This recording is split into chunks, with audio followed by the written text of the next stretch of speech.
Okay, this one is pertaining church. This video is pertaining church and is pertaining the different types of church.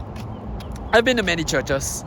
I was baptized as a child in an Anglican church before we moved over to a charismatic, non-denominational church.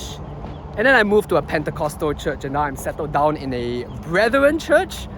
But of course, there are many types of Brethren churches, so the one that I'm settled down into leans more towards Reformed theology. Not 100%, not exactly, but good enough for practical purposes. And, well, every church has interesting inclinations. But I think one thing they like to talk about is listening to God's word and letting that and applying God's word into your life. Now, I think I've wrestled with this a lot, right? In the more, I guess I could like to say, concert type of churches, applications tend to be direct actions. Okay, change the way you dress, change the way you speak to others, right? It tends to be more upfront and direct. And while those forms of applications are very much present when it comes to the letters of Paul, they get rather hairy for people to interpret when it comes to the Old Testament.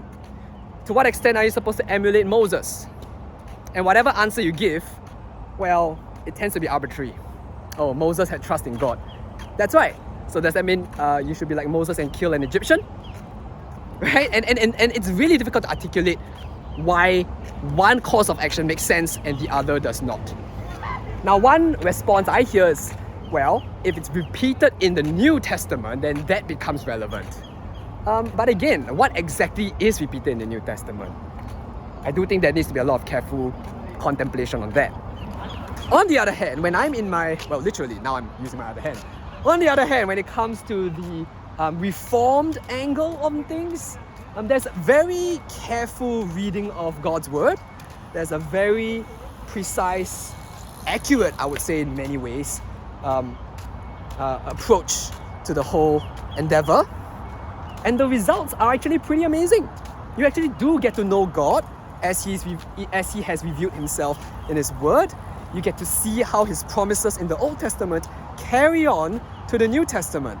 That's really interesting. I'm not at all diminishing any of that. I think that's really amazing. And I think that's cool. I like it a lot. In fact, the Bible makes so much sense, because now you can start to see the connections between the Old and the New Testament. Now, there is a subtle problem with that, which is, again, when it comes to applications, well, it turns out that there isn't much to do apart from just reconvincing your mind about God's word. You used to think this way about God's word, now you're going to switch to that way about thinking in God's word.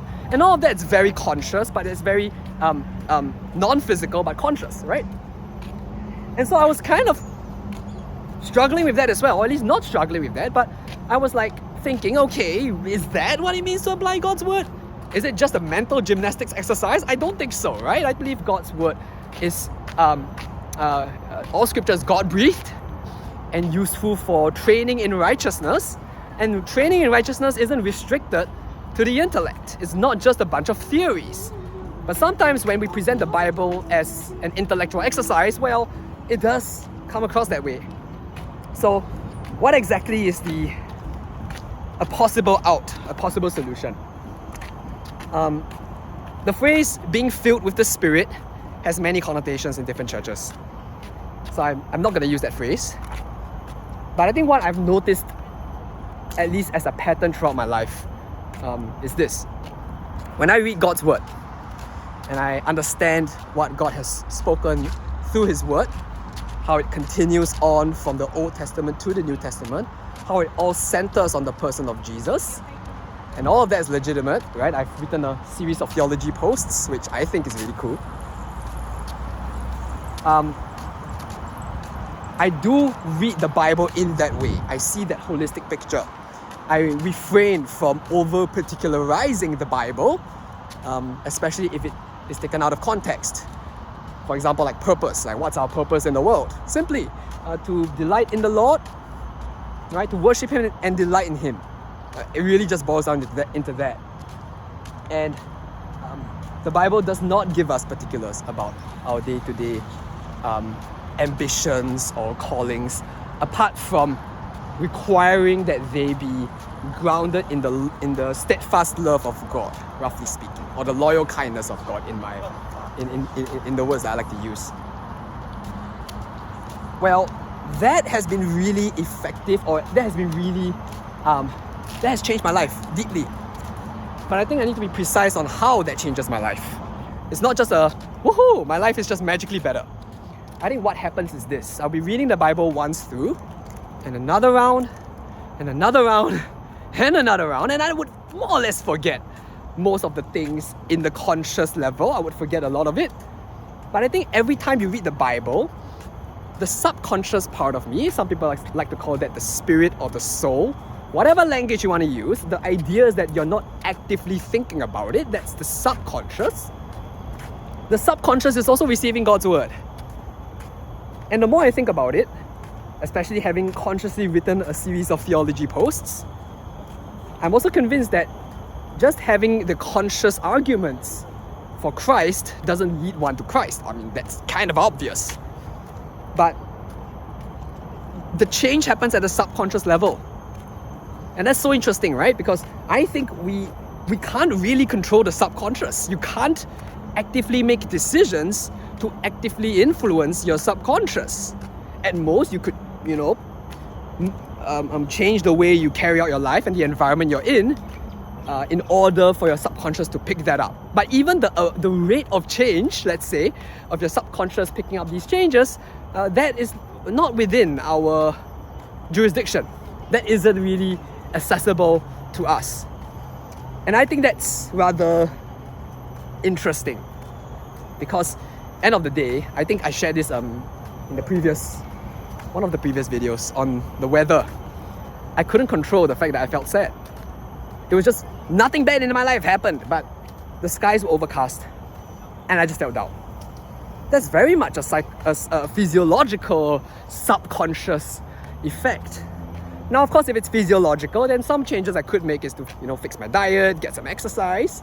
But again, the point is that while these things have an impact on my life, they don't create any direct influence. And of course, you need to take time in order for it to happen. And that's why usually results only come in later on, once the subconscious starts to internalize the changes in, say, your new exercise routine or diet, for example. So that's at least at the subconscious level. But God's word hits the subconscious level. And if God's word hits the subconscious level, of course we should still keep reading His word, because His word will not return empty. His word will not return void. He will carry out all of His purposes by His Spirit through the word in our lives. And I guess the best way I could describe it is that when the Spirit does sort of speak to me, right? I know in church we like to say God speaking to me, and we like to use that language. At least the way I think I have experienced it, it tends to go about like this. I'd be reading God's word again and again and again, and one day be in the toilet or the bus, because these are the two best places for new ideas, or maybe on a walk, who knows? When that happens, a random thought would appear in my head.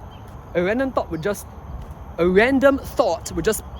enter my head, and suddenly it makes sense of a bunch of different data points that I've been wrestling with, be it the difficult circumstances in my life, the difficult meditations I've been having, or even God's word, and it sort of blends it all together. At least this year, right, the word that sort of popped into my mind is the phrase loyal kindness, which really has the same meaning as the phrase steadfast love in the Bible, right? Even if we try to translate the Hebrew. And that tends to be the way that God speaks to me, in the sense that His Spirit takes His word and sort of creates a subconscious change that is large enough that it becomes detectable. And once it becomes detectable, it becomes subject to me articulating it, putting it into words, and suddenly it makes a lot of things make sense in my life, right? So that's the interesting about the That's the interesting thing about the subconscious, right? In the subconscious, you can't control what's happening there, but God is still at work. It does make me think that I really have no control over my life, simply because there is this subconscious element, and I need Him. I need God's Spirit to bring about that change in my life through His word. And so likewise, keep on reading God's word, so that His Spirit can change your life even without you realizing it.